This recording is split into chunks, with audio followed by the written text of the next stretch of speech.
Trump blames Harris's extreme liberal ideas for inflation during Pennsylvania rally. On Saturday, Trump, the former president, rallied in Pennsylvania, a key swing state.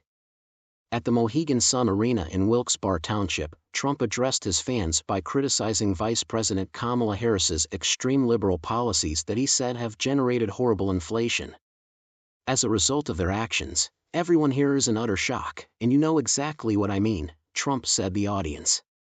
What a bunch of dimwits, they're completely clueless. Every year, real incomes fall more than $2,000 more. Consider that as a baseline, and then ramp ours up by 5 times, if not more than 5 times.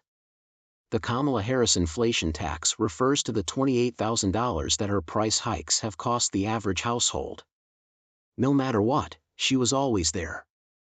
Trump's comments follow Harris's presentation of her economic platform the day before. These results came just 1 week after polls conducted by Siena College and the New York Times indicated that, in the so-called blue wall states of Michigan, Wisconsin, and Pennsylvania, Harris was ahead of Trump. Harris is drawing closer to her opponents in the battleground states of the Sun Belt, according to additional polling from Saturday by Times/Siena.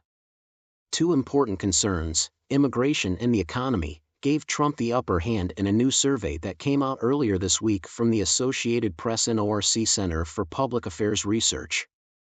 Nearly half of Trump's voters had more faith in his economic policies than Harris's 38%, according to the AP/ORC poll. This afternoon, former President Donald Trump will be campaigning in Wilkes-Barre, Pennsylvania, which is approximately 20 miles away from Scranton, the birthplace of President Joe Biden.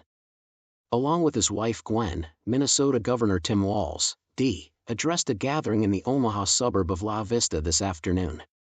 Despite Nebraska's reputation as a solidly Republican state, it is one of 2 that utilize congressional districts to distribute electoral votes.